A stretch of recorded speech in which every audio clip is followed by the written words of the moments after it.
옛날 옛적에 어느 집에 두 식구가 살았습니다. 어머니하고 외아들 이렇게 두 식구가 살았는데 아들이 참여자인 것입니다. 과부로 홀로 자신을 키운 어머니에게 매일매일 극진한 것입니다. 과거 시험을 보려면 공부를 열심히 해야 하는데 어머니 봉양에 신경 쓰기 때문에 짬이 없었습니다. 그런데 어느 날 참 운이 나쁘려니 어머니가 덜컥 병에 걸렸습니다. 그것도 두 가지나 걸린 것입니다.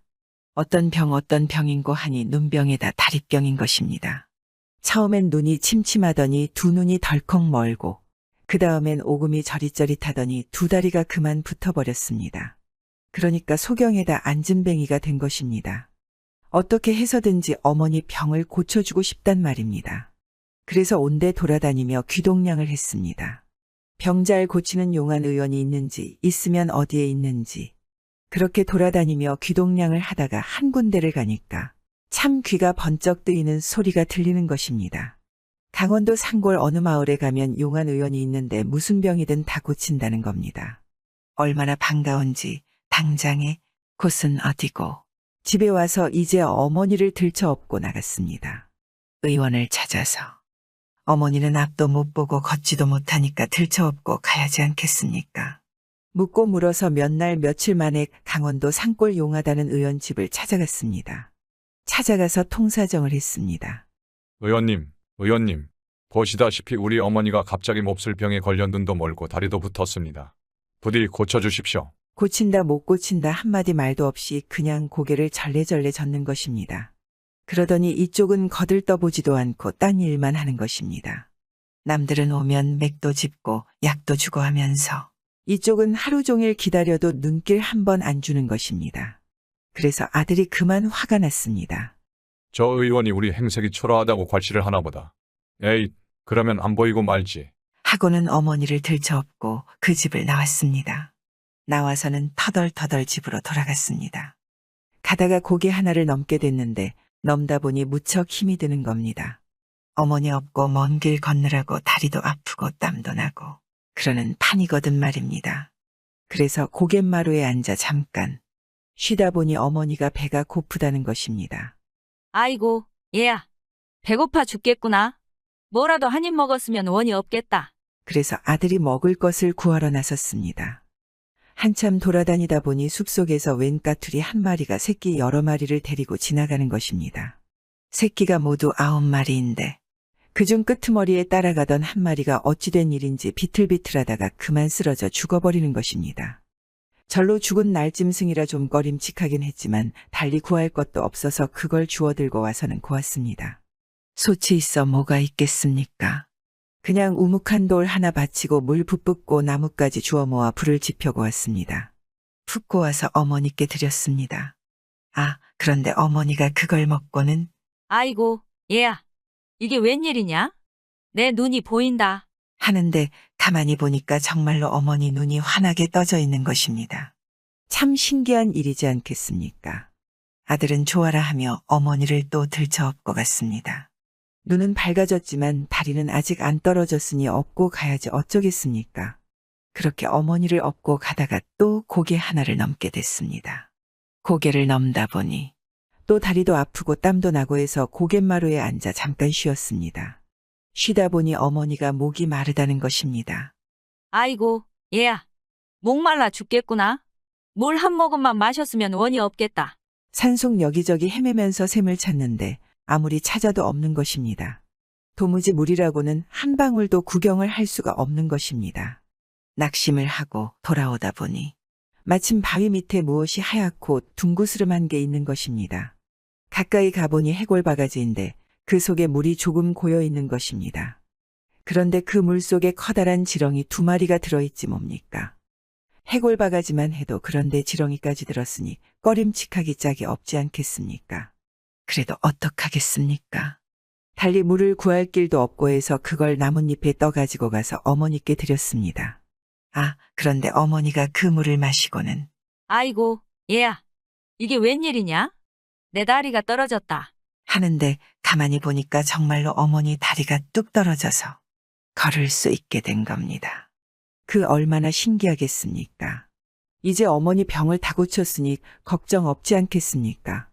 눈도 밝아졌겠다. 다리도 떨어졌겠다. 걱정할 게 뭐가 있겠습니까? 둘이서 춤을 추며 걸어갔습니다. 걸어서 집에 다 도착했습니다. 집에 가서 아들이 그날부터 글 공부를 부지런히 했습니다. 3년 동안 글 공부를 해서 과거를 봤는데 턱하니 붙었습니다. 그래서 원님이 돼서 강원도에 갔습니다.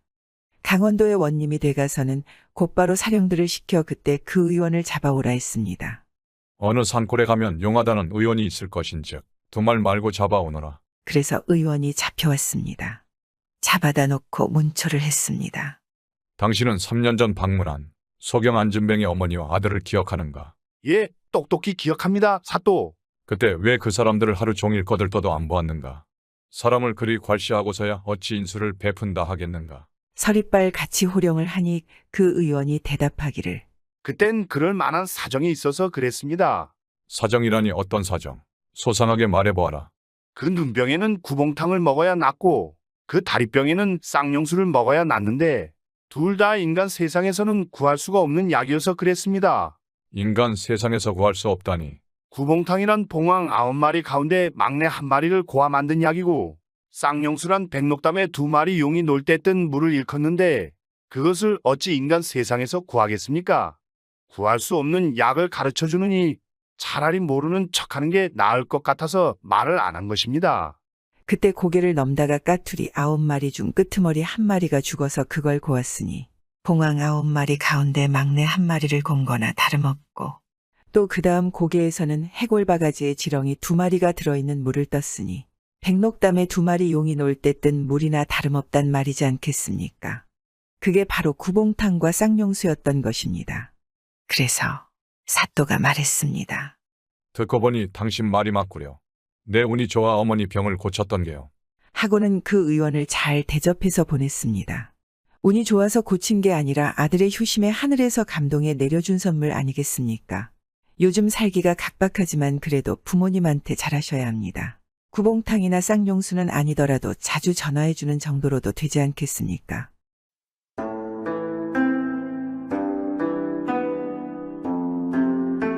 옛날 옛적 어느 곳에 한 총각이 살았는데 참 가난했습니다. 어려서 어머니 아버지 다 잃고 홀몸으로 남의 집 머슴살이를 하며 지냈습니다. 총각은 마음 씀씀이가 착하고 항상 배려하며 하루하루 열심히 살았습니다. 그러다가 나이 18살에 덜컥 죽어버렸습니다. 그 이웃 마을에 한 처녀가 살았는데 이 처녀 집은 큰 부잣집인데다가 떵떵거리는 벼슬아치 집인 것입니다. 그래서 처녀는 어려서부터 아주 금지옥렵 귀한 몸으로 자랐겠지 않겠습니까? 그런데 이 처녀도 나이 16살에 덜컥 죽어버린 것입니다. 둘이 한날 한시에 죽었단 말입니다. 그러니 어쩌겠습니까? 둘은 저승길에서 만나지 않겠습니까? 만나서 같이 가는데 아무리 저승길이라도 처녀 총각이 길동무 말동무에서 가니까 좀 좋지 않겠습니까? 가다가 그만 둘이 정이 담뿍 들었습니다. 저승에서라도 부부되자고 약속을 한 것입니다. 드디어 염라대왕 앞에 가서 차례를 기다리는데 총각이 먼저 심판을 받게 됐습니다. 염라대왕이 장부를 쓱 들춰보더니 이 총각은 아직 살 날이 한참이나 남았는데 왜 데려왔느냐? 하고 저승사자들을 나무라더니 다시 이승으로 돌려보내 주어라. 하는 것입니다. 그래서 총각이 얼싸 좋다고 이승으로 돌아갔느냐 그러지 않았습니다. 처녀하고 정이 많이 든 데다가 저승에서 부부되기로 약속한 사이인데 어찌 혼자 돌아가겠습니까? 그래서 국리 끝에 염라대왕에게 부탁을 했습니다. 대왕님, 고맙습니다. 하지만 저 혼자 돌아가기는 싫으니 부디 저 처녀와 함께 가도록 해주십시오. 저 처녀는 제 아내가 될 사람입니다. 안 된다. 너는 아직 살 날이 남아서 돌려보내 주지만은 저 처녀는 죽을 날이 다 되어서 왔느니라. 그러니 어찌 함부로 보내주겠느냐? 그래도 총각은 끈질기게 매달렸습니다. 저는 가난하여 이승으로 돌아가봤자 장가도 못 갈 형편입니다.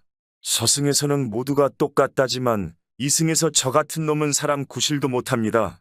마침 저승에서 저 처녀를 만나 부부 인연을 맺었는데 아내를 두고 어찌 저 혼자 이승에 돌아가겠습니까? 차라리 저도 여기에 남겠습니다. 허허, 그 고집 한번 즐기구나. 정 그렇다면 방도가 없는 건 아니다. 저 처녀의 나이를 늘려줄 수는 없지만 내가 살 날을 저 처녀한테 나눠줄 수는 있느니라. 그렇게라도 하겠느냐? 그거야 감지덕지할 일이지 않겠습니까? 당장 그러자 하고 자기 살날 절반을 뚝 떼어 처녀한테 줬습니다. 그러니까 남은 수명을 처녀 총각이 절반씩 나눠 가진 셈이지 말입니다. 그렇게 하고 나니 이 염라대왕이 강아지 한 마리를 풀어주는 것입니다. 이 개를 따라 이승으로 돌아가거라. 처녀 총각은 서로의 등에다가 서로 이름을 적어 넣어 증표로 삼고 그 길로 강아지를 따라갔습니다. 산을 넘고 들을 지나 한참 가니까 강아지가 강물 속에 퐁당 뛰어들어가는 것입니다. 처녀 총각도 강물 속으로 퐁당 뛰어들어갔습니다. 그러고 나서 잠깐 정신을 잃었다가 눈을 딱 떠보니까 어느새 몸이 이승에 돌아와 있는 것입니다. 총각은 머슴 살던 집으로 돌아왔는데 와보니 몸이 헛간 구석에 누워있는 것입니다. 천한 머슴이라고 장례도 제대로 안 치르고 몸뚱이를 그냥 거적에 덮어서 헛간 구석에 처박아 놓은 것입니다. 툭툭 털고 일어나 그 길로 처녀 집을 찾아갔습니다. 가보니 처녀 집에서는 막잔치가 벌어진 것입니다. 죽었던 딸이 살아났으니 그 얼마나 큰 경사를 벌이겠습니까? 소 잡고 닭 잡고 동네 사람 모아놓고 잔치를 하는 겁니다. 이때 총각이 턱 들어가서 저승사위 왔습니다. 하니까 집안 식구들이 다 놀라 자빠지지 않겠습니까? 총각은 그동안 있었던 일을 다 말하고 나서 증거로 등에 써놓은 글자를 보여줬습니다. 사람들이 보니 아닌 게 아니라 총각 등에는 처녀 이름이 씌어 있고 처녀 등에는 총각 이름이 씌어 있는 것입니다. 그런데 처녀 집에서는 가난뱅이 머슴을 사위 삼기 싫어서 핑계를 대는 것입니다. 안 됐네만 이 아이는 죽기 전에 이미 정해놓은 혼처가 있다네. 이미 이승 사위가 있는데 어찌 또 저승 사위를 보겠나. 그 말을 들은 처녀가 나서서 따졌습니다. 제가 죽기 전에 그런 말은 들어보 못했습니다. 그리고 저는 이 사람이 나눠준 목숨을 받아 이승에 돌아왔습니다. 그런 은혜를 받고 딴 사람한테 시집 간다면 어찌 사람이라 하겠습니까? 잔말 말아라. 아무리 저승 인연이라 해도 부모의 뜻을 꺾을 수는 없는 것이다. 처녀는 끝까지 안 물러섰습니다. 정 그렇다면 저는 저 사람한테 받은 목숨을 되돌려주겠습니다. 염라대왕께 지금 당장 제 목숨을 거두어 가라고 하겠습니다. 그런 말 하려거든 당장 내 눈앞에서 썩 사라져라. 너는 내 자식도 아니다. 처녀 총각은 오히려 잘됐다 하고 그 길로 집을 나가 찬물 한 그릇 떠다 놓고 혼례를 치렀습니다. 그 뒤 산속에 들어가 오두막을 짓고 살았는데 참깨가 쏟아지게 잘 살았습니다. 나무하고 농사 짓고 밥하고 빨래하고 오순도순 서로 돕고 아껴주면서 원앙이 샘을 낼 만큼 잘 살았습니다. 아들 셋 딸 셋 낳고 남부러 올 것 없이 잘 살다가 한나란 시에 같이 죽었습니다. 저승에서는 모두 평등한데 왜 굳이 이승에서만 선을 그을까요? 요즘 백년회로 하는 부부들이 많지 않는 게 그것이 석을 풀 뿐입니다.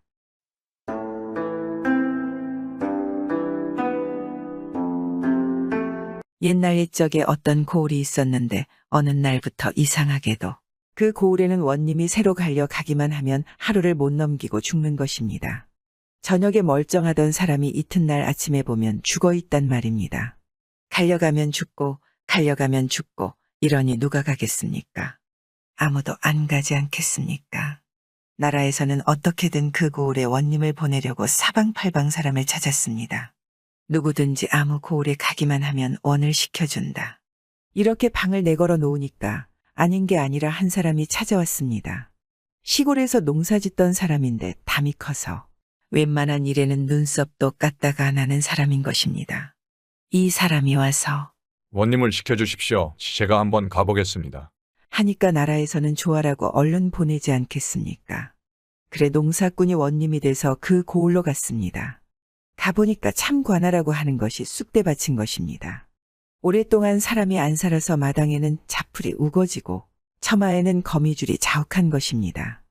대강 쓸고 닦고 이제 거기에서 잘판인데 혼자서 자야 되는 판입니다. 관에 딸린 사람들이야 아전이고 사령이고 많지만은 누가 거기서 자려고 해야 말이지 말입니다. 모두들 겁을 먹고 날이 어두워지기도 전에 걸음 하나를 살려라 집으로 가버리니 어떡하겠습니까? 원님 혼자 남았지 않겠습니까? 원님이 방에 촛불을 환하게 밝혀놓고 앉아서 그날 밤을 새웠습니다. 밤이 이슥해지니까 찬바람이 휙 불더니 촛불이 툭 꺼지는 것입니다. 그 바람에 사방이 깜깜해졌지 않겠습니까?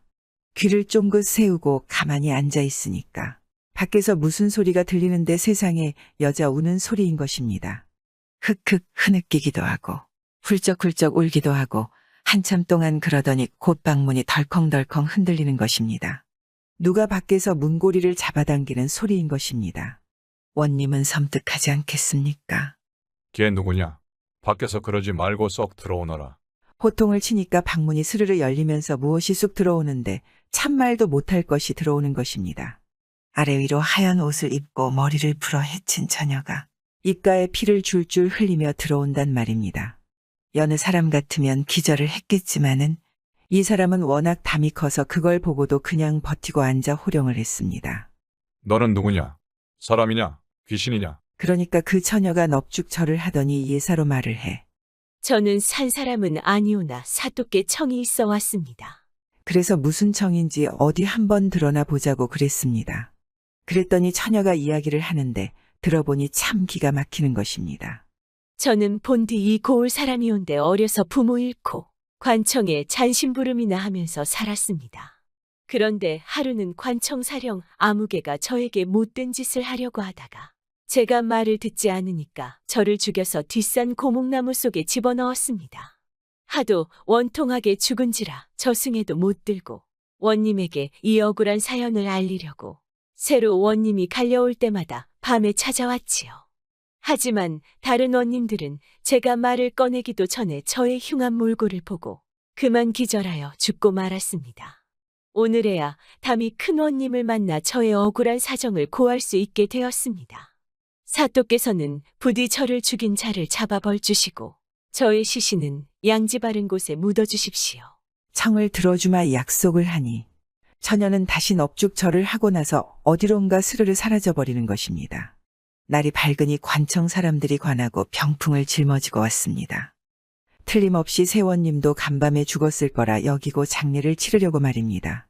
그런데 원님이 멀쩡하게 살아있으니 놀라 자빠지지 않겠습니까? 원님은 곧 관청 사령 아무개를 잡아다 놓고 다그쳤습니다. 내가 전에 이러이러한 짓을 하지 않았느냐? 하니 다 알고 묻는데 어쩔 수 있습니까? 자복을 하지 않겠습니까? 죄인을 옥에 가두고 곧 뒷산에 올라가 고목나무 속을 살피니 아니나 다를까. 그 속에 처녀 시신이 들어있는 것입니다. 양지 바른 곳에 고이 묻어주고 후이 장사를 치러주었습니다. 그 뒤로는 관아에 귀신이 나오는 일이 없어지고 농사꾼언님은 다른 고을언님과 다르게 고을을 아주 태평성대를 이루게 했습니다.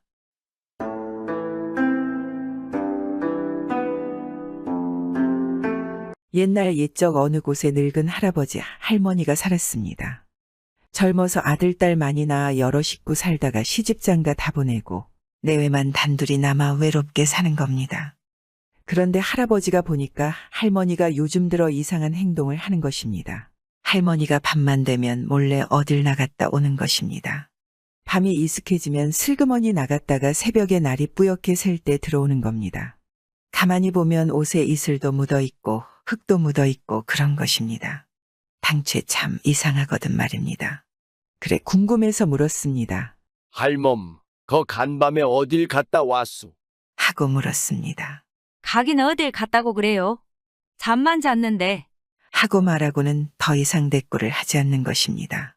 그런데 밤이 되면 할머니가 또 나가서 밤이 이슥해서 나갔다가 새벽에 날이 뿌옇게 셀 때 들어오고 날마다 그러는 것입니다. 하도 이상해서 할아버지가 하루는 뒤를 밟았습니다. 자는 척하고 있다가 할머니 나갈 때 몰래 따라가 봤습니다. 따라갔더니 할머니가 마당을 가로질러 살인문 밖으로 나가서 뒷산으로 올라가는 것입니다. 아, 저 할멈이 미쳤나? 한밤중에 산엔 왜 올라가? 이상하게 여기고 자꾸 따라갔습니다. 할머니는 산에 올라가서 남의 무덤 앞에 떡 멈추더니 글쎄 거기 그냥 푹 엎어져서 뭘 먹는 것입니다. 가만히 보니까 잔디 잎사귀에 내린 이슬을 받아먹는 겁니다. 혀를 날름날름하면서 그렇게 한참 동안 이슬을 받아먹고는 산을 내려온단 말입니다. 집에 와서는 아무 일도 없었던 것처럼 그냥 잠을 자는 거지 뭡니까. 하도 이상해서 그 다음 날도 또 뒤를 밟았습니다. 그랬더니 그 다음 날엔 할머니가 산에 안 가고 개울에 가는 것입니다. 개울에 가서 살금살금 돌아다니더니 뭘 잡아서 먹는데 가만히 보니까 개구리를 먹고 있는 것입니다. 팔짝팔짝 뛰는 놈을 산채로 잡아서 그냥 날름 먹는 겁니다. 아이, 저 할망구가 왜 저래?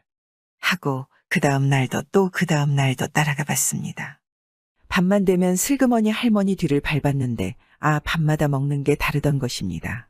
메뚜기도 잡아먹고 쥐도 잡아먹고 녹물도 먹고 우물물도 먹고 이 모양입니다. 궁금해서 도저히 참을 수가 없어서 할아버지가 하루는 할머니한테 물었습니다. 당신 왜 밤만 되면 밖에 나가 뭘 먹고 들어오우? 하고 물어보았습니다. 배가 고프면 집에 쌀도 있고 보리도 있는데 그걸로 밥을 해 먹지 왜 그러우? 하고 물었더니 할머니가 한숨을 쉬면서 얘기를 하는데 그게 이렇다는 것입니다. 이제 와 뭘 더 숨기겠어요. 그게 다 내가 죄 지은 게 많아서 그렇답니다. 아니, 무슨 죄를 지었다고 그래요? 3년 전에는 우리 집 일을 해준 모습한테 품삯으로 쌀 한 말 준다는 게 쌀이 아까워 흰모래를 섞어줬고 지지난해에는 이웃집에서 간장 빌리러 왔을 때 간장이 아까워 빗물을 섞어줬고 지난해에는 뒷산절에서 동령 온 스님한테 곡식이 아까워 혀를 섞어줬지요. 이 3가지 죄로 하늘에 벌을 받아 입맛이 달라져 그렇답니다. 입맛이 달라졌다니 어떻게 달라졌다는 게요? 사람 입맛이 아니라 구렁이 입맛이 됐네요. 할아버지가 듣고 보니 기가 막히기도 하고 불쌍하기도 해서 그러면 내가 개구리랑 메뚜기랑 많이 잡아올 테니 이제부터 밖에 나가지 말고 집에서 드시오. 했습니다. 그러고 나서 그날 할아버지가 산으로 개울로 다니면서 개구리랑 메뚜기랑 쥐랑 많이 잡고 이슬이랑 녹물이랑 우물물도 받아왔습니다. 그런데 어느 날 할아버지가 집에 와보니 할머니가 없는 것입니다. 아무리 기다려도 안 오는 것입니다. 밤이 돼도 이튿날 새벽이 돼도 안 오고 이틀이 지나고 사흘이 지나도 안 오는 겁니다. 그래서 할아버지가 할머니 찾아 나섰습니다. 여기저기 찾아다니다가 동구 박다리 밑에 가니까 거기 웬 구렁이 한 마리가 울고 있는 것입니다. 할아버지를 가만히 쳐다보면서 눈물을 철철 흘리는데 아무래도 할머니 같아 보이는 겁니다. 그래서 물었습니다. 할멈이요, 할멈 맞지? 하니까 구렁이가 고개를 끄덕끄덕 하는 것입니다. 그래서 할아버지가 그날부터 날마다 개구리랑 메뚜기랑 두더지랑 구렁이 먹이를 많이 잡아다 다리 밑에 갖다 줬습니다. 이슬이랑 녹물이랑 우물물도 받아주고 날이 추우면 거적대기도 덮어주고 그렇게 살다가 한 번은 가니까 구렁이가 죽어 있었습니다. 그래서 무덤도 만들어주고 빗돌도 세워주고 했는데 그게 사람 무덤인지 구렁이 무덤인지 모르겠다고 해서 사람들이 말하기를 모를 무덤이라고 했다는 이야기입니다.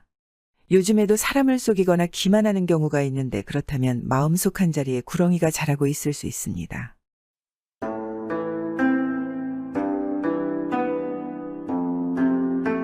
옛날 옛적에 어떤 고을의 원님이 하나 있었는데 이 원님이 참 안 할 말로 쥐뿔도 모르는 멍청이였습니다. 옛날에는 더러 그런 일이 있었다고 전해지고 있습니다. 콩보리도 못 가리는 멍청이가 양반의 아들로 태어나 정승판서한테 돈이나 바리바리 갖다 바치고 얼렁뚱땅 벼슬 꿰차는 그런 일 말입니다. 이 원님도 대충 그렇게 벼슬자리 하나 얻어서 행세하고 있는 판인데 그 이웃 고을에 더도 말고 덜도 말고 또 그렇게 모자라는 원님이 또 하나 있었습니다. 걔도 소도 끼리끼리 어울리더라고. 둘이 죽이 잘 맞아서 허물없는 친구로 지내는 형편입니다. 이틀 사흘이 멀다 하고 서로 오가는데 하루는 둘이 술판을 버려놓고 모시기니 거시기니 하다가 무슨 이야기가 나왔는고 하니 어제는 사냥을 나갔다가 새끼 벤 노루를 잡았다네. 이 사람이 정신 나간 소리를 하는구먼. 노루가 알을 낳지 무슨 새끼를 낳아. 누가 정신이 나갔다는 게야. 토끼라면 또 몰라도 노루야 본래 새끼를 낳지. 어허, 그거 참 우길 걸 우겨야지. 노루는 알을 낳는다니까. 하면서 노루가 알을 낳네 새끼를 낳네 말싸움이 벌어진 것입니다. 둘이서 암만 내가 올래 내가 그르네 싸워봐도 결판이 안 나니까 그러면 누구 말이 옳은지 이방을 불러서 한번 물어보세. 이방을 탁 불렀습니다. 이방이 달려와서 말을 들어보니 이거 참 기가 막히다 못해 놀라 자빠질 지경입니다. 알기야 미리 알았지만 저희 사또나 이웃 고을 사또나 어지간한 멍청이인 줄은 미리 알았지만 이렇게까지 모자랄 줄은 미처 몰랐습니다. 아, 명색목민관이란 사람들이 모여 앉아 의논한다는 게 노루가 알을 낳네 새끼를 낳네 하고 있으니 기가 막혀 말이 안 나오지 않겠습니까? 그러나 저러나 이방 처지가 참 딱하게 된 것입니다. 노루가 알을 낳는다고 우기는 사또가 다름 아닌 제가 모시는 사또인데 그게 그렇지 않다고 했다가는 무슨 경을 칠지 모르는 일이거든 말입니다. 옳고 그르고를 접어두고 친구 앞에서 망신 줬다고 잡아죽치면 그냥 당해야지 별 수 있겠습니까? 그렇다고 노루가 알을 낳는다 하자니 멀쩡한 정신 가지고 그건 차마 못할 말이고 이래서 참 이러지도 저러지도 못하게 됐단 말입니다. 그래 한참 동안 끙끙 앓다가 에라 모르겠다 하고 두 분 사또께서 하신 말씀이 다 옳습니다. 아, 이놈아. 새끼를 낳으면 낳고 알을 까면 까는 게지. 둘 다 옳다는 게 무슨 말이냐? 말씀을 드리자면 그게 이렇습니다. 야산에 사는 노루는 새끼를 낳지만은 깊은 산에 사는 노루는 알을 낳지요. 이왕에 물은 말이 엉터리인지라 대답이 얼토당토 않다고 죄될 건 없지 않겠습니까? 그건 또 왜 그런가? 이유를 말해보거라. 야산에는 사람들 발길이 잦지 않습니까? 알을 품고 있다가는 빼앗기기 십상이지요. 그러니 새끼를 낳아서 얼른 데려가는 게 상책이라 그렇습니다. 깊은 산에야 사람 발길이 뜸하니 알을 낳아 오래 품고 있어도 상관없지 않습니까? 그게 그런 것이로군. 그러면 우리 둘 다 피장파장이렸다. 하고 말하는 것입니다. 그러니 뭐 뒤탈이 있을 리 있겠습니까? 그러고 나서 며칠 뒤에 둘이서 또 술판을 벌여놓고 모시기니 거시기니 하다가 무슨 말이 나왔는고 하니 어제 마을에 나가봤더니 수수나무에 수수가 많이도 열렸더군. 이 사람이 또 정신 나간 소리라노만 수수가 무슨 나무에 열려? 뿌리에 열리지. 거 참 모르는 소리 작작하라고. 수수는 나무에 열리는 게야. 뿌리에 열린데도 그러네 하며 옥신각신 말싸움이 벌어졌습니다. 그러다가 결판이 안 나니까 또 이방을 불러다 물어봤습니다. 이방이 달려와 들어보니 이건 뭐 갈수록 태산입니다. 사못은 관장들이 모여 앉아 한다는 말이 수수가 나무에 열림내 뿌리에 열림내 하고 있으니 소가 웃을 일이 아니고 뭐겠습니까? 그렇지만 까딱 말을 잘못해서 상관 심사가 틀어지는 날에는 곤장깨나 종일 맞을 판국이니 이번에도 얼렁뚱땅 넘어가는 수밖에 도리가 없단 말입니다. 두 분 사또 말씀이 다 옳습니다. 수수는 나무에도 열리고 뿌리에도 열리지요. 이놈아, 나무면 나무고 뿌리면 뿌리지 그런 말이 어디 있어? 예, 파란 수수는 배짱이 좋아서 나무 위에 여발한 듯이 열리지만 빨간 수수는 부끄럼을 많이 타서 땅속에 숨지요. 이렇게 둘러대니 둘 다 불만이 있을 리 없거든 말입니다. 그러면 그렇지. 우리 둘 다 어련히 알아서 하는 말이라고. 그러고 나서 며칠 뒤에 또 둘이서 술판을 벌여놓고 모시기니 거시기니 하다가 이번에는 무슨 말이 나왔는고 하면 오는 추석날에는 서울서 조카가 세배를 하러 올 걸세. 이 사람 정신이 나가도 한참 나갔네 그려. 세배를 무슨 추석에 단호에 하지. 모르면 좀 가만히 있어. 한식날이라면 또 몰라도 단오에 세배한다는 말은 내 머리에 털나고는 처음 들어봤네. 누가 할 소리? 추석에 세배한다는 말은 내 눈 떨어지고 처음 듣는구먼. 하며 말싸움이 붙었습니다. 암만 오르네 그르네 티격태격해도 결판이 안 나니까 또 이방을 부르는 것입니다. 이방이 달려와 말을 들어보니 그 꼴이거든 말이니까. 그런데 이번에는 아무리 둘러대려고 해도 둘러댈 말이 없는 것입니다. 세배를 추석에 하느니 단오에 하느니 하고 가당치도 않은 소리를 하고 앉았는데 그 무슨 수로 둘 다 옳다고 하겠습니까? 그래 말도 못하고 멍하니 섰다가 하도 같잖아서 그만 웃어버렸습니다. 그러니 원님들이 가만히 있을 리 있겠습니까? 아, 이놈 보게. 관장이 묻는 말에 대답은 않고 웃었겠다. 이놈, 그게 무슨 버르장머리라더냐. 이방이 정신이 번쩍 들어 얼렁뚱땅 둘러댄다는 것이 두 분 사또 말씀을 듣다 보니 지난 겨울에 3살 먹은 손주 녀석한테 세배 받은 일이 생각나서 웃었습니다. 했습니다. 그랬더니 한원님은 응? 그놈이 그래도 추석 쓸 줄은 알았던 모양이지. 하고 또 한원님은 응, 그놈이 그래도 단오날 세배하는 줄은 알았던 모양이지. 하는 것입니다. 말 그대로 옛날 이야기나 가능한 이야기지 않겠습니까? 요즘에도 이런 원님은 절대 없을 거라 믿고 싶습니다. 하지만 간혹 있지 않을까요?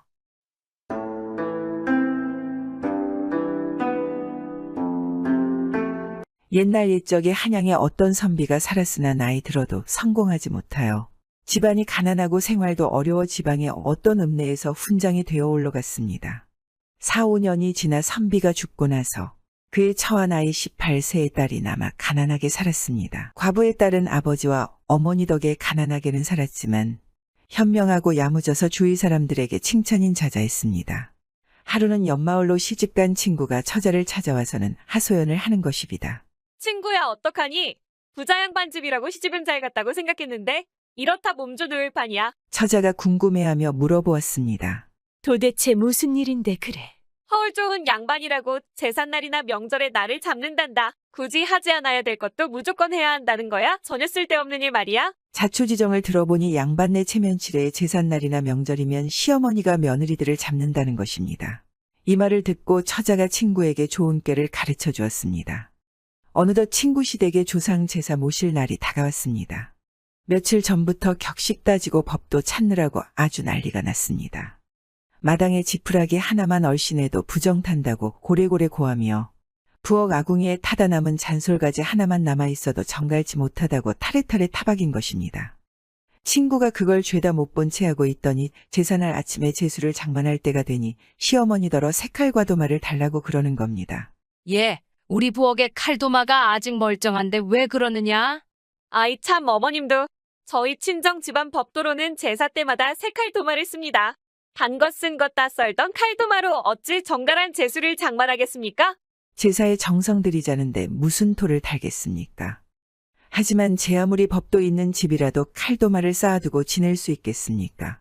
당장 내줄 게 없어서 머뭇거리고 있으니 며느리가 여발한 듯이 제가 준비해온 칼도마를 썩 꺼내 오는 겁니다. 이럴 줄 알고 친정어머니 아버지가 이걸 넣어주셨습니다. 우선은 이걸 쓰지요. 이쯤 되니 시어머니가 탐복을 하고 혀를 내두를 수밖에. 그래 며느리가 그 칼 도마로 벼락같이 생선 산적을 장만해 놓고 나서 이제 채소 썰자면 새 칼도마가 있어야겠습니다. 예, 그걸 그만큼만 쓰고 또 새 걸로 바꾼단 말이냐? 그렇지 않고요. 생선 썰던 칼도마로 어찌 채소를 썬단 말입니까? 그렇긴 하다마는 저희 친정에서 새 칼도마를 가져올 수도 있겠습니다만 매번 그렇게 하면 조상님이 노하실까 두렵습니다. 이쯤 말을 내놓으니 뭐 어쩔 도리가 있겠습니까? 부랴부랴 새 칼 도마를 한 벌 사다가 며느리 앞에 대령했습니다. 그러고 나서 이제 다 됐나 보다 했더니 그게 아닌 것입니다. 채소를 다 썰고 나서는 떡 썰 칼 도마를 또 내놓으라는 겁니다. 시어머니가 가만히 생각해보니 떡을 다 썰고 나면 또 과일 썰 칼 도마를 내놓으라 할 것이고 이러다가는 한도 끝도 없을 것 같단 말입니다. 얘야, 그럴 게 아니라 떡이고 과일이고 그냥 그걸로 썰면 안 되겠느냐? 아니, 법도를 아시는 어머님께서 그 무슨 말씀이십니까? 저희 친정 집안 법도로는 제사 한 번에 적게 잡아 칼도마 10벌은 씁니다. 그러면 뭐야 이건. 집에서 한 해에 연암은 번치를 제사 때마다 10벌씩 쓰자면 칼도마 사대느라 집안 살림이 거덜날 것 아니겠습니까? 시어머니가 그만 손을 휘휘 내저었습니다. 아이고, 얘야, 예의범절이고 법도고 다 귀찮다. 내 아무 말 안 할 테니 제발 그냥 썰어라. 어머님께서 그렇게까지 말씀하시니 그냥 썰지요. 이렇게 해서 시어머니 잔소리가 아주 쑥 들어갔습니다. 그러고 나니 친구는 제삿날 노역에서 해방되고 처자에게 진심으로 감사했습니다. 이렇듯 처자의 현명함이 고을에 싹 퍼졌습니다. 이웃집 양반이 딸이 현명하고 아름다운 것을 듣고 사람을 보내 정혼을 하고 혼례를 하고자 하였습니다. 그런데 가까운 곳에 사는 읍내 이방의 아들로서 관아의 잡이라는 자가 갑자기 선비댁에 찾아왔습니다. 찾아와서는 처녀의 어머니한테 말하기를 이 댁소자는 여러 번 나와 정을 통하였소. 그런데 지금 듣자 하니 어떤 곳에 정혼을 하였다는 게 사실입니까? 나에게 몸을 허락하여 놓고 그것이 말이 됩니까? 하고 화내며 말하였습니다. 처녀의 어머니는 기절초풍하여 얼굴이 새파래져서 딸에게 그것이 사실이더냐 하고 물었습니다. 이에 딸은 분노에 찬 눈빛으로 말했습니다. 그놈이 저의 자태를 보고 또한 우리 집이 가난하여 이 약한 것을 보고 간계를 부리는 것이니 상대할 것이 못됩니다. 참기보다 관가에 고하여 억울한 누명을 벗어야 합니다. 하더니 얼굴빛을 조금도 바꾸지 않고 관가에 가서 고발하였습니다. 사또는 사건은 해괴하게 생각하여 사실을 밝히기 어렵다고 생각하면서 얼마 동안 고심하다가 이방 아들을 불러 말했습니다. 내가 처자와 여러 번 상통하였다 하니 얼굴과 몸 모양을 반드시 알고 있을 것이다. 상세하게 말하라. 틀리면 살아남지 못한다. 하고 말하니 이방 아들이 처녀의 용모를 소상히 고하였습니다. 사또가 이방 아들을 물린 후 처녀를 불러 자세히 보니 과연 이방 아들이 말이 조금도 틀린 데가 없었습니다. 이것은 남몰래 포조를 시켜서 미리 자세한 것을 알아낸 것이었습니다. 사또는 크게 놀라 할 말이 없어졌습니다. 처녀는 이미 이방 아들과 관계로 인하여 사또의 판결이 어려워진 것을 알고 사또 부끄럽지만 소녀의 왼쪽 유방 밑에 큰 반만 한 검은 점이 있고 점 위에 10여 개의 털이 나 있는데 이것은 다른 사람은 알지 못하는 일이며 그가 소녀와 상통하였다 하면 반드시 알고 있을 것이오니 이방 아들에게 이것을 물어봐 주시옵소서. 하고 말하였습니다. 사또가 곧 이방 아들을 불러들여 물어보았습니다. 내가 처녀와 상통하였다 하니 남이 볼 수 없는 곳에 어떤 별다른 것이 없더냐? 하고 물었습니다. 처녀가 사또에게 좌우 사람을 물리게 요청했을 때 이미 남몰래 엿듣는 포졸이 있었는데 이자가 미리 이방 아들에게 모든 것을 일러준 후이라 이놈은 거침없이 대답했습니다. 처녀 왼쪽 유방 밑에 하나의 검은 점이 있고 크기가 큰 반만하고 털이 10여 개나 있습니다. 이를 증거로 삼아 주옵소서. 하고 대답하니 사또는 크게 놀랐습니다. 이에 처녀는 얼굴을 붉히면서 옷을 벗고 가슴을 내보이면서 말하였습니다. 소녀에게는 본래부터 검은 점이 없는데 없는 것을 있다고 한 것은 간사한 사람이 틀림없이 사람을 시켜 사또께 답하는 소녀의 말을 몰래 엿듣게 하여 판결을 내리기 어렵게 한 것으로 생각되옵니다. 이것으로 미루어 보건대 조금 전에 소녀의 몸을 소상하게 말한 것도 남을 시켜 먼저 정탐하여 교묘하게 고에 바친 것이라 보여지옵니다. 사또는 크게 깨닫고 책상을 내려치며 이방 아들을 엄하게 신문하자 이방 아들이 그제야 할 수 없이 죄를 자백하였습니다. 사또는 이방과 그 아들을 관직을 파기하고 혹독하게 죄를 물었습니다. 사또는 처녀의 재능과 용모가 애사롭지 않것을 가상히 여겨 이미 정혼 한 자리를 물렀다는 말을 듣고서는 그의 둘째 아들과 혼인시켜 며느리로 삼았습니다.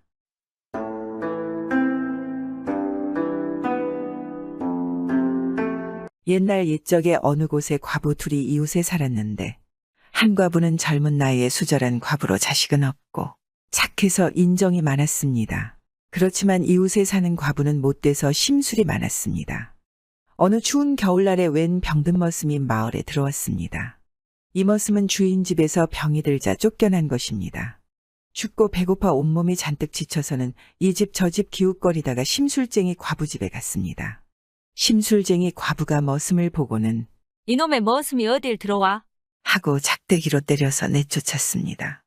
머슴은 할 수 없이 쫓겨났습니다. 머슴은 더 이상 거르림 없이 그 옆 착한 과부 집에 갔습니다. 착한 과부는 머슴을 보고 아이고, 얼마나 춥고 배고프니 어서 들어오너라 하고 반갑게 맞아들여 배불리 먹여도 주고 따뜻한데 재워도 주고 약도 지어서 병간호도 했습니다. 그런데 머슴은 사나흘 앓다 죽어버렸습니다. 착한 과부는 머슴의 장례도 치러주고 뒷산에 묻어주었습니다. 그리고 1년이 지나자 한 개가 착한 과부의 집에 기웃거리는 겁니다. 착한 과부는 그 개가 왠지 남 같지 않게 느껴서 그날부로 개를 키우기 시작했습니다. 한 식구처럼 먹고 자고 과부가 일 보러 나가면 따라가고 집에 오면 따라오고 그렇게 살았습니다. 살다가 하루는 개가 느닷없이 과부의 치마가랑이를 물고 당기는 것입니다. 자꾸 당기니까 왜 이러나 하고 따라갔습니다.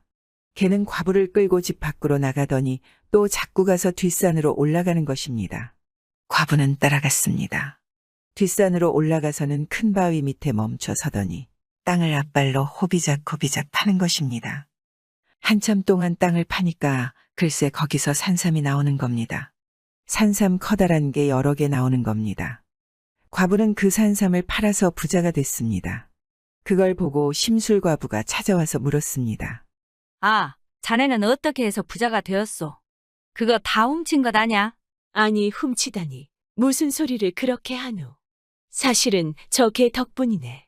하고 그동안 있었던 일을 다 이야기해 줬습니다. 심술쟁이 과부가 그 말을 듣더니 그럼 그게 나 좀 빌려줘. 해서 착한 과부가 빌려줬습니다. 마음씨가 착하니깐 남이 빌려달라면 뭐든 다 빌려주는 것입니다. 심술쟁이 과부는 개를 데리고 자기 집에 가서 마당에 세워놓고 우두커니 들여다보고 있는 겁니다.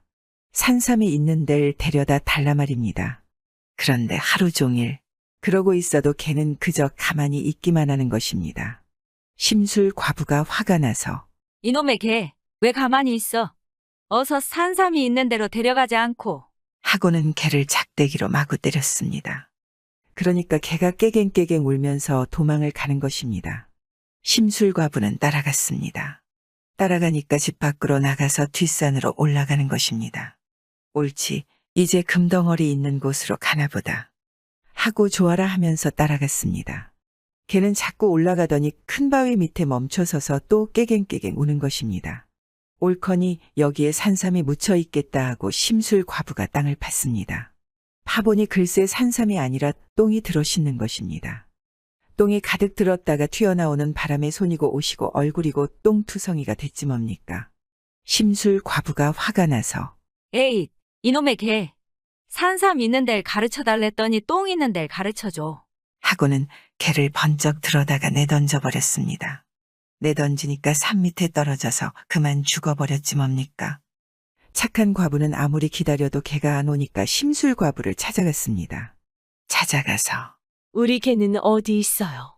하고 물어보니깐 그놈의 개가 똥 있는 데를 가르쳐 주기에 내던졌더니 죽었지 뭐요. 착한 과부가 산 밑으로 가보니 아니나 다를까 개가 죽어 있는 것입니다. 과부는 울면서 개를 안고 집에 와서 마당과 양지 바른 곳에 고이 묻어줬습니다. 그러고 나서 며칠 있으니까 개 무덤에서 나무가 하나 나오는 것입니다. 나와서 쑥쑥 크는 것입니다. 쑥쑥 커서 금세 커다란 아름드리 나무가 됐습니다. 아름드리 나무가 되니까 과부가 그걸 베어다가 절구통을 만들었습니다. 절구통을 만들어서 나락을 한 줌 넣고 찧었습니다. 그랬더니 글쎄 절구통에 금세 쌀이 가득 차는 것입니다. 나락 한 줌만 넣고 찧으면 절구통에 하얀 쌀이 가득 차고 또 나락 한 줌 넣고 찧으면 쌀이 가득 차고 이러니 부자가 되지 않겠습니까? 안 그래도 부자였는데 더 큰 부자가 됐습니다. 그런데 그걸 보고 심술 과부가 찾아와서 물었습니다. 여보는 또 어떻게 해서 부자가 되었소? 그거 다 훔친 거지. 훔치다니 무슨 소리를 그렇게 하세요? 사실은 저 절구통 덕분이에요. 하고 절구에서 쌀 나온 이야기를 다 해줬습니다. 심술 과부가 그 말을 듣고는 그럼 그 절구통 나 좀 빌려줘. 해서 착한 과부가 빌려줬습니다. 마음씨가 착하니깐 빌려달라면 누구한테든 뭐든 다 빌려준단 말입니다. 심술 과부는 절구통을 들고 자기 집에 가서 나락을 한 줌 넣고 찧었습니다. 그랬더니 아니 이게 웬일이야. 쌀이 가득 차는 게 아니라 똥이 가득 차는 것입니다. 절구통이 이상하다 하고 또 나락 한 줌 넣고 찧어보니 똥이 가득 차고 또 나락 한 줌 넣고 찧어보니 또 똥이 가득 차고 이러니 심술 과부가 화가 나서 견딜 수가 있어야지 말입니다. 에이, 이놈의 절구통. 쌀 나오랬더니 똥이 나와. 하고는 도끼로 절구통을 깨부쉈습니다. 깨부수니까 그냥 산산조각이 나지 않겠습니까? 착한 과부는 암만 기다려도 절구통을 안 돌려주니까 심술 과부를 찾아갔습니다. 찾아가서 우리 절구통 어디 있나요? 에이, 그놈의 절구통에서 똥이 나오기에 깨부숴 버렸소. 하거든 말입니다. 착한 과부가 깨어진 절구통 조각을 주워 모아가지고 집에 왔습니다. 집에 와서 그걸 불에 태웠습니다. 그러니까 고운 재가 됐습니다. 그 재를 집 앞에 뿌리니까 거기서 꽃나무가 나와 꽃나무가 나와서 쑥쑥 자라니까 꽃이 활짝 피지 않겠습니까? 꽃이 활짝 펴서 꽃 대궐이 됐는데 꽃향내가 얼마나 좋은지 백리 밖에까지 퍼졌습니다. 사람들이 꽃향내를 맡고 찾아와서 세상에 이렇게 좋은 향내는 처음 맡아본다 하고는 돈을 한 푼씩 두 푼씩 놓고 가는 것입니다. 사방에서 사람들이 구름처럼 모여서 그렇게 하니까 금세 돈이 산더미만큼 쌓이지 않겠습니까? 그래서 착한 과부는 부자가 되었습니다. 안 그래도 큰 부자였는데 더 크나큰 부자가 된 것입니다. 그걸 보고 심술 과부가 또 찾아왔습니다. 와서는 또 묻는 것입니다. 이번엔 어떻게 해서 부자가 되었나? 그 돈 다 훔쳤지? 아니요. 훔치다니요. 사실은 절구통 태운제 덕분이에요. 하고 재를 뿌려 꽃 피운 얘기를 다 해줬습니다. 심술 과부가 그 말을 듣고는 그럼 그제 나 좀 줘. 해서 착한 과부가 재를 긁어줬습니다. 마음씨가 착하니깐 누가 뭘 달라면 아무 말 않고 다 주는 것입니다. 심술 과부는 재를 가지고 가서 자기 집 앞에 뿌렸습니다. 뿌리니까 착한 과부네처럼 꽃나무가 나왔습니다. 나오긴 나왔는데 꽃에서 향내가 나는 게 아니라 구린내가 나는 것입니다. 말도 못하게 독한 구린내가 나서 그게 백리 밖에까지 퍼져나갔습니다. 그러니까 사람들이 다들 못 살겠다고 아우성인 것입니다. 숨만 쉬면 구린내가 나니까 살 수가 있나 이러는 것입니다. 다들 못 살겠다고 구린내 풍긴 놈 잡아서 혼내주자고 해서 사람들이 몽둥이를 들고 몰려왔습니다. 몰려와서 심술과부를 흠씬 두들겨주고 갔습니다. 심술과부는 그날 이후로 안진뱅이가 되어 집 밖에 나오지도 못하다 죽었습니다. 요즘에도 착한 마음을 가지고 측은지심을 가진다면 착한 과부처럼 부자는 아니더라도 마음의 향기가 좋은 꽃이만 바랄 겁니다.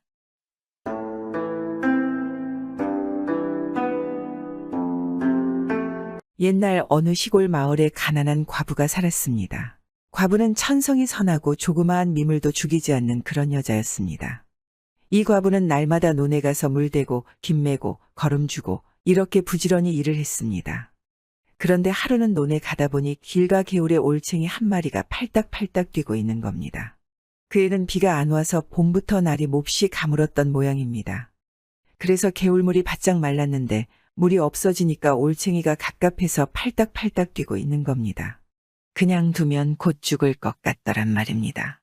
에그, 저것도 이 세상에 살러 나왔는데 저러다 죽으면 얼마나 원통할꼬. 이렇게 생각하고 그 올챙이를 고이고이 손바닥에 얹어 가지고 가서 물이 있는 논에다 넣어줬습니다. 논에는 늘 물을 대니까 올챙이가 죽을 일은 없지 않겠습니까? 그래놓고 그 다음 날부터 논에 가기만 하면 올챙이가 잘 사는지 들여다봤습니다. 올챙이는 참 잘 자랐습니다. 몸집이 점점 커지더니 다리가 나오고 꼬리가 짧아지고 얼마 뒤에는 개구리가 됐습니다. 개구리가 되어서 농사꾼이 나타나기만 하면 반갑다는 듯이 개굴개굴 울지. 얼마나 귀여웠겠습니까? 자식 하나 없는 수절과부인데 말입니다. 그렇게 개구리를 동무 삼아 농사일을 하며 사는데 하루는 논에 가다 보니 웬 아이들이 개구리를 잡아가지고 놀고 있는 것입니다. 가만히 보니 며칠 전에 구해준 그 개구리 같더란 말입니다. 얘들아, 그 개구리를 못에 쓰려고 잡았니? 집에 가지고 가서 구워 먹지요? 그러지 말고 그 개구리 놔다오. 이 떡을 줄 테니 개구리와 바꾸지 않을래? 마침 점심밥 대신 먹으려고 챙긴 보리개떡이 몇 개 있었습니다. 그걸 모두 아이들에게 주고 개구리를 샀습니다. 그러고는 개구리를 다시 논에다 놓아줬습니다. 며칠이 지났는데 하루는 논에 나가보니 개구리가 여느 때보다 더 시끄럽게 개굴개굴 우는 것입니다. 왜 그러나 하고 들여다보니 개구리가 하얀 구슬을 입에 물고 있다가 툭 내뱉더란 말입니다. 뭔지는 모르지만 나 주려고 그러나 보다 하고 그 하얀 구슬을 주워서 호주머니에 넣어뒀습니다. 그런데 그날 저녁 집에 돌아와서 옷을 갈아입으려고 보니 호주머니가 불룩한 것입니다. 웬일인가 하고 들여다보니 호주머니 안에 쌀이 가득 들어있지 뭡니까?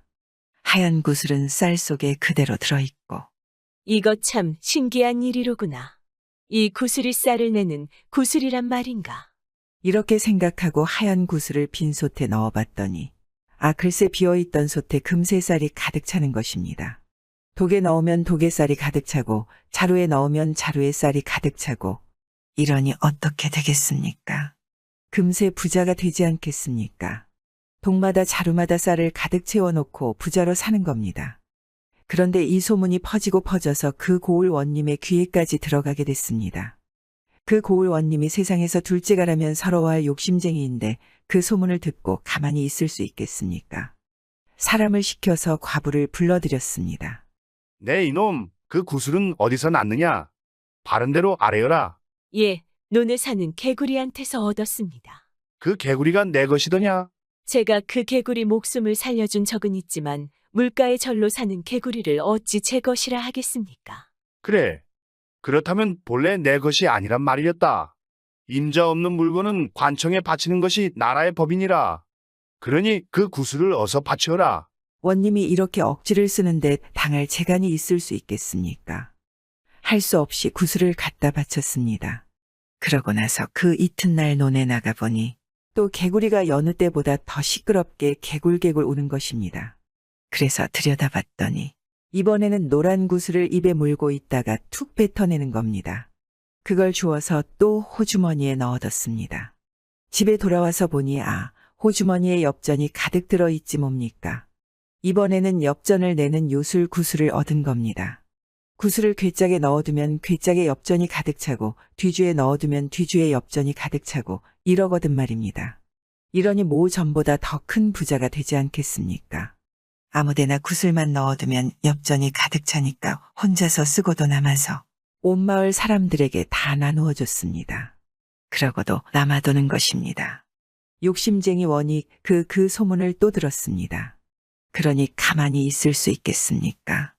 또 과부를 불러들였습니다. 내 인연 임자 없는 구슬을 얻었으면 냉큼 관청에 갖다 바칠 일이지 여태 뭘 하고 있었느냐. 이래서 할 수 없이 노란 구슬도 빼앗겼습니다. 그러고 나서 그 이튿날 또 논에 갔습니다. 가보니 이번에는 개구리가 빨간 구슬을 입에 물고 있다가 툭 뱉어내더란 말입니다. 농사꾼이 그걸 주워서 이번에는 집으로 안 가고 곧바로 원한테로 갔습니다. 그놈의 구슬을 가지고 있어봐야 또 원님한테 빼앗길 게 뻔하니 아예 일찌감치 갖다 바치는 게 낫겠다고 생각한 겁니다. 사또, 이번에는 빨간 구슬을 얻었습니다. 사또께 바치려고 가져왔습니다. 그 말을 듣고 욕심쟁이 원님은 좋아서 그만 입이 해벌어지지. 하얀 구슬, 노란 구슬을 빼앗아서 쌀이야 엽전이야 산더미만큼 쌓아두고 사는 것만 해도 좋은데 또 요술 구슬을 얻게 됐으니 이런 횡재가 어디 있겠습니까? 착한 백성이로다. 어서 두고 가거라. 착한 과부가 돌아간 뒤에 원님은 빨간 구슬을 손에 쥐고 궁리했습니다. 하얀 구슬은 쌀을 내는 구슬이요. 노란 구슬은 엽전을 내는 구슬이랬다. 그렇다면 이 빨간 구슬에서는 뭐가 나올까? 틀림없이 듣도 보도 못한 보물이 주렁주렁 쏟아져 나오겠구나. 이럴 게 아니라 어서 넣어봐야지. 찔끔찔끔 나와서는 감질만 날 테니 아예 산더미만큼 쏟아지게 큰 우물에다 집어넣어야겠다. 이렇게 생각하고 구슬을 우물에다 집어넣었습니다. 그 우물은 깊이가 12길이나 되는 데다가 넓이는 석자 반이나 되어서 거기에 보물이 가득 차면 평생 꺼내 쓰고도 남을 만큼 쌓이게 되지. 자, 이제 보물이 가득 찼나 어디 볼까? 그런데 이게 웬일입니까? 갑자기 우물 속에서 왁자지껄 시끌시끌 귀가 멍멍해질 만큼 요란한 소리가 나는데 그게 무슨 소리냐 하면 개굴개굴 개구리 우는 소리인 것입니다. 우물에서 개구리가 수도 없이 쏟아져 나오는 겁니다. 몇천, 몇만 마리가 되는지 모르는 개구리가 마구 기어나와서 온 집안을 기어 다니더란 말입니다. 방이고 마르고 부엌이고 온 사방이 개구리 떼입니다. 그동안 하얀 구슬, 노란 구슬에서 나온 쌀이고 엽전이고 죄다 없어지고 보이는 이 온통 개구리뿐입니다. 원님은 혼이 다 빠져서 주랭랑을 놓고 과부는 그 뒤로도 부지런히 농사를 지으면서 잘 살았습니다. 전에는 논밭에 정말 개구리가 많았습니다. 밤이면 개구리 울음소리가 정말 시끄러웠는데 이제는 그 소리를 듣기가 힘듭니다. 추억이 하나 둘씩 사라지는 것 같아서 안타깝습니다.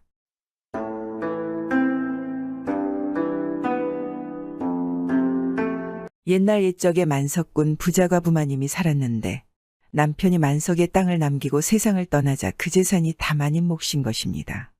만석군이긴 하지만 남들한테 베푸지 않는 그런 여자였습니다. 탐욕스러운 마님은 오로지 돈밖에 몰랐습니다. 만석군이면 마을 사람들도 돕고 불쌍한 사람들도 도와주면 좋지 않겠습니까? 그런데 그런 것조차 모르는 그냥 가엾은 욕심쟁이 마님이었던 것입니다. 이 마님이 집에 고양이를 한 마리 키웠습니다. 그런데 이 고양이가 얼마나 야무지고 단단한지 살을 만져보면 꼭 돌 같는 것입니다. 그래서 돌고양이라고 불렀습니다. 한 번은 이 마님이 병이 들어 누웠는데 아무리 좋은 약과 용하다는 의원을 불렀지만 낫질 않았습니다. 그러다 아주 용한 명의가 이르기를 이 병에는 돌고양이 고기를 먹으면 낫는다고 그러거든 말입니다. 그래서 집에 키우던 돌고양이를 잡아다가 매달아 놨습니다. 아무리 키우던 고양이인들 자기 먼저 살아야 하지 않겠습니까? 이튿날 잡아서 고기를 먹으려고 준비하는데 그런데 이놈의 고양이가 밤새 야옹야옹 우는 것입니다. 아무리 탐욕스러운 마님이지만 키우던 고양이인데 불쌍하지 않겠습니까?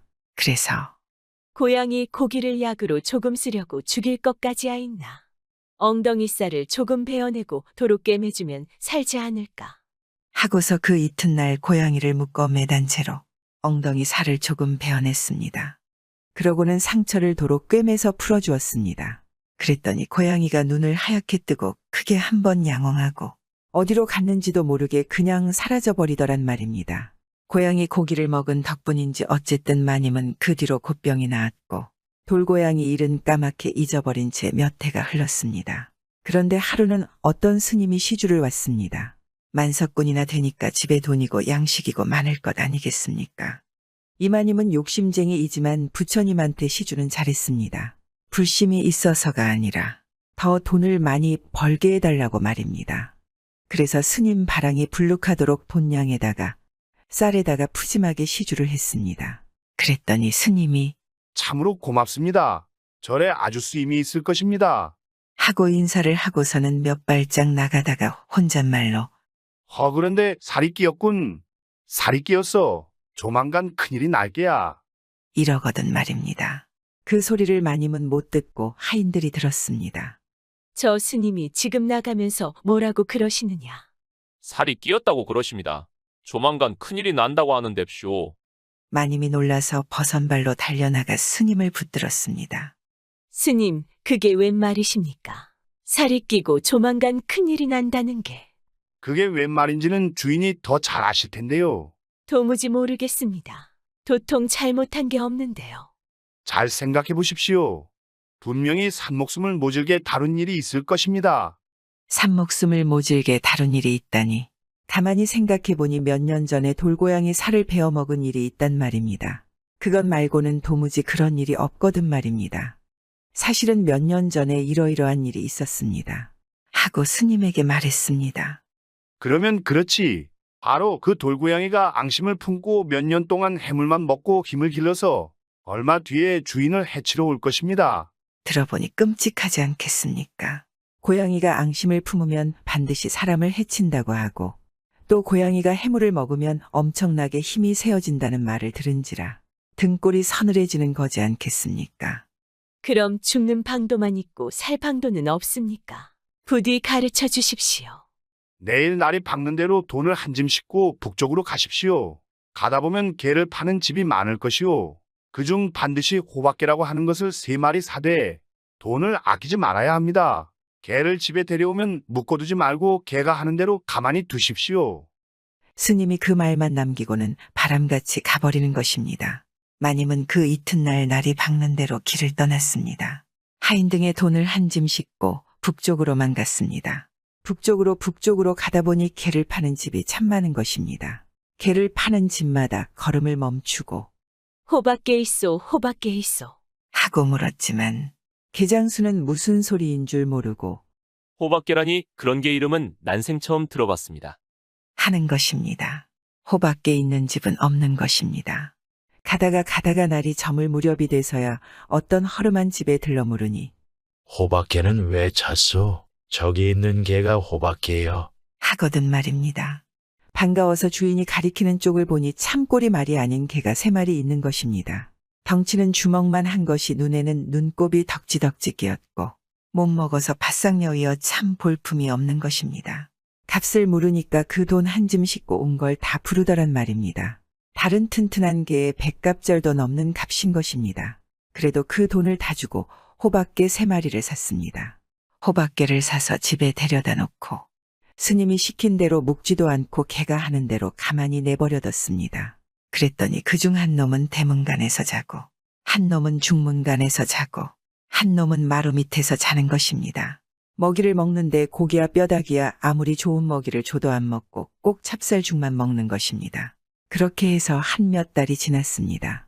하루는 밤에 저 멀리서 천둥치는 소리가 나면서 파란 불빛이 길게 뻗치는데 그 불빛이 자기 집 쪽으로 오는 겁니다. 이거 큰일 났다 싶어서 얼른 식구들을 딴 집으로 보내고 마님이 혼자서 다락에 올라가 문틈으로 내다보고 있었습니다. 조금 있으니까 벼락치는 소리가 나면서 덩치가 호랑이만 한 것이 성큼 나타나는데 가만히 보니 전에 그 돌고양이더란 말입니다. 아, 이놈이 아빠를 곤두세우고 대문으로 들이닥치는데 대문을 지키던 개가 그냥 죽은 척하고 있는 겁니다. 고양이가 달려들면 맞서 싸워야 할 텐데 그냥 죽은 듯이 엎드려 있단 말입니다. 고양이가 대문을 열고 중문으로 들이닥치는데 중문 지키는 개도 그냥 죽은 듯이 엎드려 있는 것입니다. 두 놈이 얼씬도 안 하고 가만히 있는 것입니다. 그동안에 고양이는 중문도 열고 앞마당을 가로질러 마루 위로 날아올랐습니다. 고양이가 마루 위로 달려드니까 그제야 마루 밑을 지키던 개가 펄떡 뛰어올라 고양이한테 달려드는 것입니다. 다른 두 놈은 가만히 있고 말입니다. 그런데 호박개가 덩치는 작아도 얼마나 날쌘지 호랑이만 한 돌고양이를 어지간히 당하는 것입니다. 둘이서 물고 뜯고 싸우는데 깨갱깨갱 야옹야옹 아주 난리가 났습니다. 그렇게 한참 동안 싸우다가 인제 개가 슬슬 밀리는 것입니다. 힘으로 도저히 못 당하니까 밀리는 거지 뭡니까? 곧 죽게 생겼습니다. 이거 큰일 났다 하고 있는데 그때야 중문 지키던 개가 갑자기 벌떡 일어나서 번개같이 고양이한테 달려들드는 것입니다. 먼저 싸우던 개는 도로 마루 밑으로 들어가 죽은 듯이 엎드려 있고 또 한참 싸우다가 힘이 빠져서 슬슬 밀리니까 이번에는 대문 지키던 개가 달려들어 싸우고 먼저 싸우던 개는 도로 중문 아래로 가서 가만히 엎드려 있는 것입니다. 이렇게 번갈아 가면서 싸우니까 고양이도 못 당하는 것입니다. 다른 개가 싸우는 동안에 가만히 엎드려 힘을 모아뒀다가 달려들고 하니까 못 당하는 거지 않겠습니까? 밤새도록 싸우다가 날이 부옇게 셀 무렵에야 고양이가 나가 떨어졌습니다. 개 세 마리도 지칠 대로 지쳐서 축 늘어졌지 뭡니까? 마님이 미리 숨겨놨던 힘센 머슴 하나에게 소리쳤습니다. 돌쇠야, 기름을 붓고 불에 태워라. 머슴은 마님의 곤란한 부탁이지만 어쩔 수 없이 그렇게 했습니다. 개들을 안 하다가 방에 누이고 찹쌀죽을 끓여다 먹여서 겨우 살려놨습니다. 그래도 두 마리는 살고 한 마리는 죽었습니다. 죽은 개를 양지 바른 곳에다 고이 묻어주고 나니까 살아있던 개 두 마리도 슬그머니 어디론가 가버리는 것입니다. 며칠 뒤에 주인이 꿈을 꾸는데 허연 노인이 나타나서 개의 은혜를 갚으려거든 앞으로 더도 말고 덜도 말고 한 해에 딱 1000석씩만 거두고 나머지는 다 가난한 사람들에게 베풀어라 하는 것입니다. 그 뒤로 한 해에 딱 1000석씩만 거두고 나머지는 다 가난한 사람들에게 나누어졌습니다. 행여 잘못해서 1000석에서 단 몇 석만 더 거두어도 개 무덤에서 개 울음소리가 났다니 참 신기하지 않겠습니까? 이게 만석군 60만은 과부마님이 1000석군 되었다는 이야기입니다. 남에게 베풀어서 자신의 목숨을 구한 것입니다. 요즘 우리들도 사는 게 참 팍팍하지 않습니까? 이마님처럼 만석군이 1000석군이 될 수는 없겠지만 주위의 어려운 이웃들을 한번 생각한다면 복받지 않을까요? 구독은 공짜입니다.